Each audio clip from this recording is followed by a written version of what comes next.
आम की फसल पर बौर आने लगे हैं। ऐसे में कीटों का संक्रमण भी तेज हो गया है।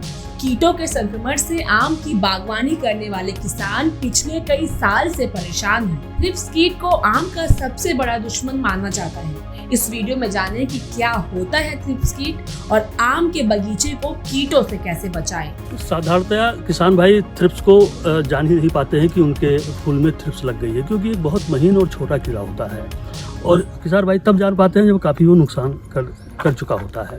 इसलिए मुझे ये ज़रूरत महसूस हो रही है कि किसान भाइयों को मैं सलाह दूं कि अभी इस वक्त से ही वो एक कार्य करना शुरू करें कि थ्रिप्स को अपने बगीचे में कैसे पहचानें। सबके पास आजकल जो है एक मोबाइल होता है, इस मोबाइल को स्विच ऑफ कर लें, इसकी स्क्रीन काली हो जाती है और इसको क्या करें कि इस फूल के नीचे ऐसे रख करके और ऊपर से केवल ऐसे 2 बार मार दें और इसके बाद में इसके जो है देखें, अगर थ्रिप्स होगी तो इस पर उनको चलती हुई नजर आएगी। अगर यहाँ पर वो दिखाई पड़ रही तो इसका मतलब बगीचे में थ्रिप्स आ चुकी है और उसके उपचार की अब सख्त ज़रूरत है। थ्रिप्स का दुष्प्रभाव क्या होता है?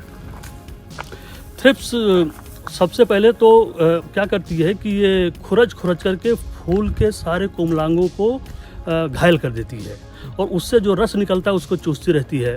तो इससे इसमें जो है ब्राउनिंग होती है, यानी भूरापन हो जाता है और ये सारे पुष्पगुच्छ जो है ये सूख करके गिर जाते हैं। कलियां खुलती नहीं हैं, अगर खुलती भी हैं तो और पॉलिनेशन यानी परागण उसमें किसी तरीके से हो भी जाए तो जो छोटे छोटे इसमें दाने बनते हैं सरसों के बराबर, जो आगे बढ़ कर के मटर जैसे होते हैं, उस पर भी ये खुरच कर खाती रहती है। उससे क्या होता है कि ये फल बढ़ भी जाते हैं आगे चल करके, तो इनके पूरे सतह के ऊपर एकदम जैसे लगता है कि उस पर किसी ने जो है कोई चीज़ लपेट दिया है, पूरा जो है दाग जैसे उस पर वो जो है दाग पड़ जाते हैं और उसको अगर आप बगीचे में जो है मतलब वहाँ बाज़ार में बेचना चाहें तो उसका पैसा नहीं मिल पाता है। तो एक तो फल बहुत इससे गिरता है, फल लगता नहीं है और दूसरा अगर लग भी जाता है तो इसका स्वरूप बड़ा ख़राब होता है, सड़ता बहुत है और बाज़ार में इसकी जो है कोई कीमत नहीं मिलती, क्योंकि आम के सतह पर एक भी अगर दाग पड़ जाए तो उसको कंज्यूमर या ग्राहक लोग खरीदना नहीं चाहते हैं। इस मामले में थ्रिप्स हमारे आम फसल के लिए बहुत नुकसानदायक है। ऐसा आपको महसूस हो रहा है कि हापर और थ्रिप्स दोनों लगे हुए हैं और इसके साथ में एक कीड़ा और भी आता है जिसको मिज बोलते हैं, उसके बारे में आगे बताऊँगा।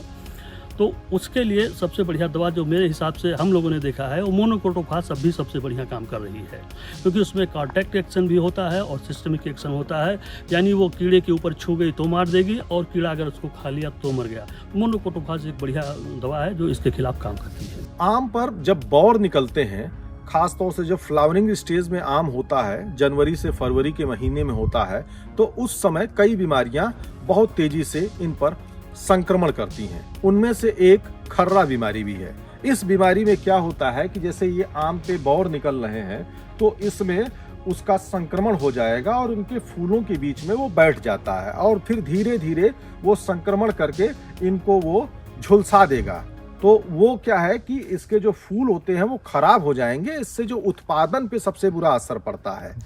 और वहीं दूसरी एक बीमारी इसी में झुलसा की भी होती है। झुलसा में क्या होता है कि पूरा बौर ही झुलस जाता है, जिसमें वो खराब हो जाता है, उसमें फ्रूटिंग भी नहीं आ पाएगी। तो इससे बचने के लिए जो केंद्रीय उपोष्ण बागवानी संस्थान के वैज्ञानिकों से संपर्क किया जा सकता है। और दूसरी चीज है कि जो सरकार द्वारा सुझाए गए कुछ दवाएं हैं, उनके उपयोग से इस बीमारी से बचा जा सकता है। धर्मेंद्र सिंह, किसान तक, लखनऊ।